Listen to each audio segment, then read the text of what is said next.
Hello friends, my name is Doug and this is Dale. Welcome to episode 54 in the restoration of a 66 Beetle convertible named Hendrick.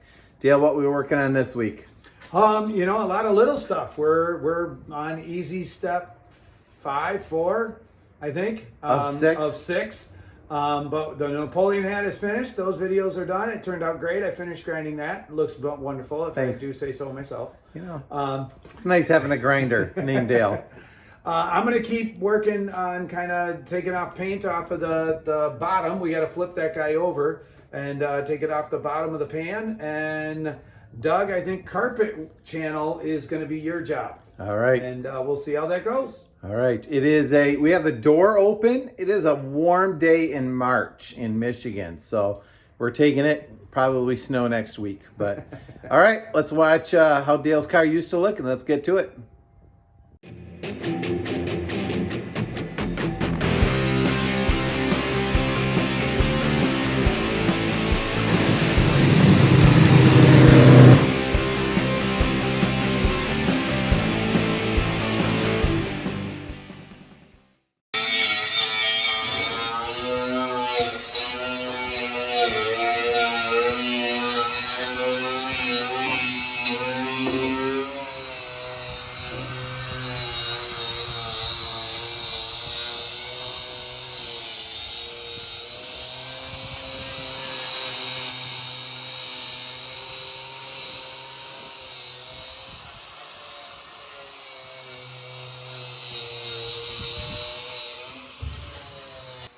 So I'm working on the heater channel, carpet channel.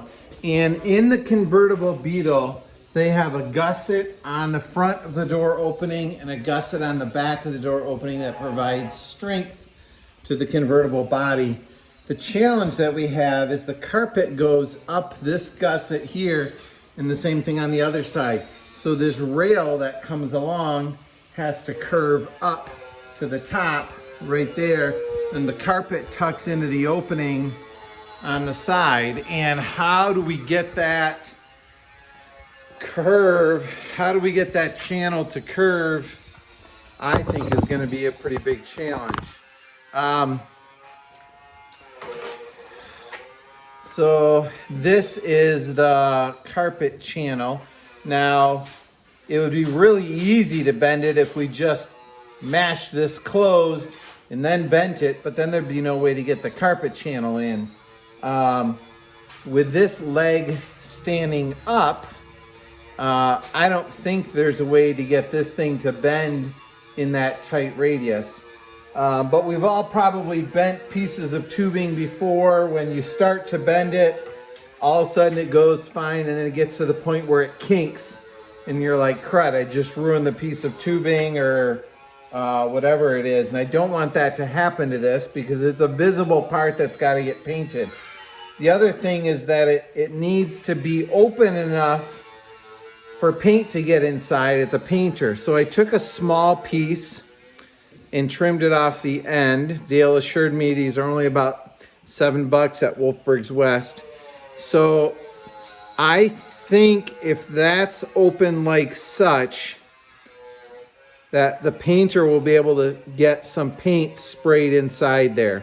Maybe not all the way up on the top, but I think if this guy is bent all the way open, there's no way I'm going to get this thing to curve in that tight radius. But if I have it closed any more than that, then no paint will be able to get in there, even though it'd be easier to bend. So this might be one of the harder things that we've been trying to figure out. My idea I'm wrestling with is sometimes people, when they're bending a piece of tubing, will put something solid inside it so that the tubing can't crush. And so I'm wondering about the possibility of taking a thin little piece of wood that fits inside that channel like such, and then I don't know if I'll have to heat it up, but if I can then bend this Hopefully the wood will bend too. It might crack and shatter a little bit. Then maybe the tubing won't crush. I don't know if that'll work or not, but that's what I'm messing around with. I was not able to find any videos or sources online for how to do this, so I hope this works. Just so you know, attempt number 1 was not that great. It did not stay open enough, and I've got all kinds of vise kink marks here. It also has a bit of a twist to it, so try number 2. Hi, I'm gonna try to show you kind of what I did here. So I took a small chunk of steel tubing. This was a leftover piece that we pulled out of the trunk.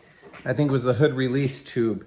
So I took that and pounded it fairly flat, but slightly pear-shaped. So it's a little thicker on the top than the bottom, with the hopes that that then fits inside this carpet channel in such a way that it keeps the outer side from compressing a little more than the inner side does. And then took this and bent it to the radius of the front gusset on the door opening. Using this radius, I then was able to kind of take the heater channel tube and simply, I put that steel tubing in the vise and simply forced it by hand and kind of massaged this around, and it gave me a much nicer curve. It's pretty close to what I need, and I think I'll still be able to get the carpet in there. My hope is once I weld this into the car that I then it will be rigid enough that I can kind of bend this lip open a little bit more than it is now, because it would be hard to get the carpet in there. So that is the front gusset. Right here is a second piece of tubing that I bent at a little larger radius for the rear piece. And so now I'm in the process of kind of just pushing this along. Maybe some of the process of just pushing this along. Haven't done this one yet, so we'll see how it works. The challenge is the inner radius wants to scoot farther forward than the outer radius. It's got a shorter distance to travel, and so you kind of have to just kind of keep massaging it as you go. It was going well, so I decided to video it. Now it's getting stubborn. So I'm gonna keep on working on pushing this around that way.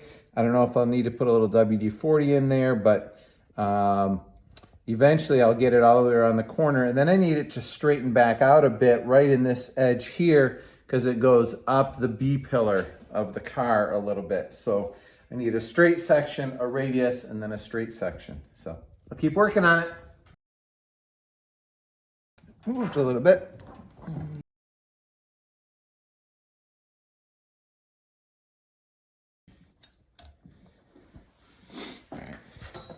All right, take number, I think, 3. I have the metal tube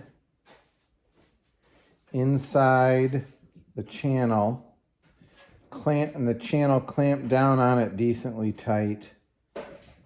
Now I'm trying to gently bend the radius in it around the handle of my hammer.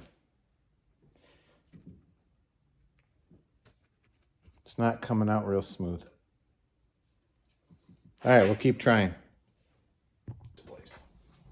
Okay, update on the carpet rails. In this episode, you've seen us struggle with ways to try to form this, and with various levels of success. That was one that did not go well. And so from Wolfsburg West, we decided to order 5 more rails. Dale's thinking, with 5 tries, I might get 2 right. Actually, no, we need more than that. Yeah, because they're not long enough. And so we decided to phone a friend. I posted on some Facebook forums, hey, anybody have suggestions as to how to form those? Dale posted on the Samba and asked for some advice. Having online resources like that is fantastic in terms of being able to research things and get advice from other people, and hopefully videos like this help as well. I struck out on the Facebook posts. I had some people suggest things, you know, slide carpet in it, maybe heat it up. Somebody said steam it. I don't think it's gonna work with steel. Maybe if we were working with wood. But Dale had some help from the Samba, and one guy suggested this. Let me flip it around and show you. Okay, here's the magic answer. Look at this. I got somebody posted, why don't you just buy one? And I'm like, well, I can't find it, but evidently at this Say, Vertanen, anyway. Vertanen is And they have a website and whatnot, but they also post on the Samba, and Mika communicated with me right away, and they're in Finland? Where was it? Yeah, Finland. So in Finland. So all the way from Finland, here we go. Exactly the part I need. Yes. So, oh, and we just dropped it. And they're tough. They are thicker than the steel that I was using for it, or at least thicker than the flat rail that we got from Wolfsburg West. And if we set them in there, they work pretty well. So,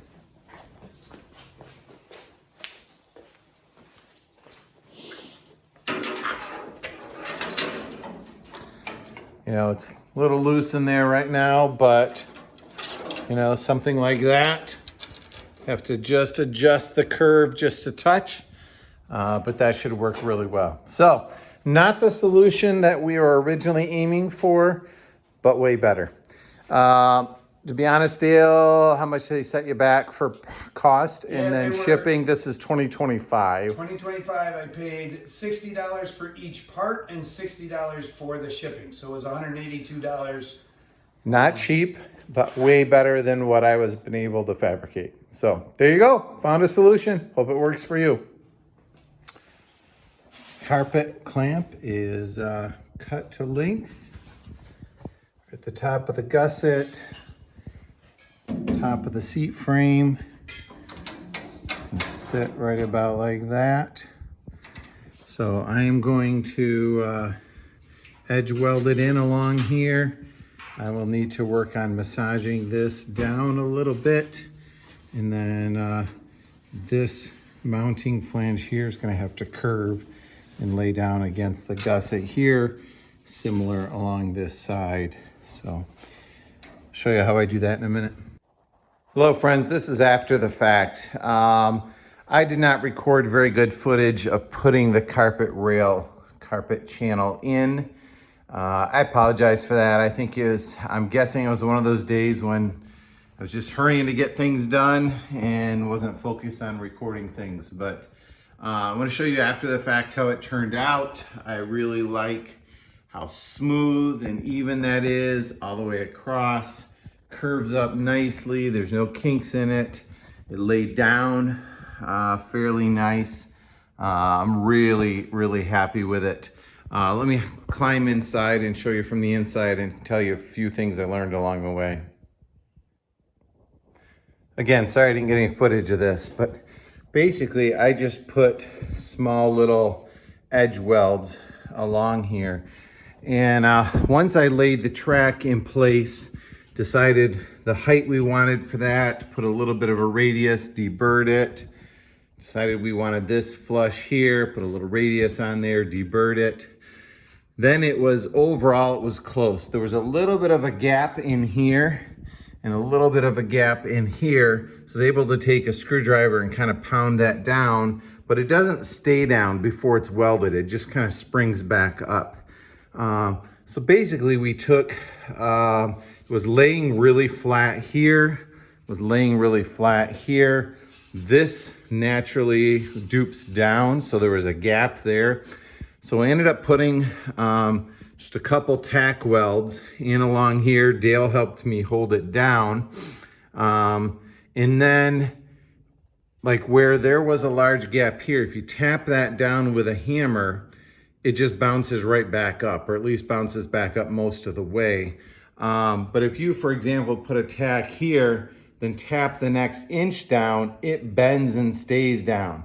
Then put another tack, and tap the next one down with a hammer, and just keep working your way down.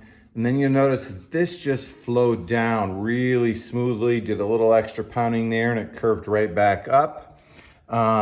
This end ended up curving up, and as I just kept tack welding it, we could get this whole edge to kind of lay over here.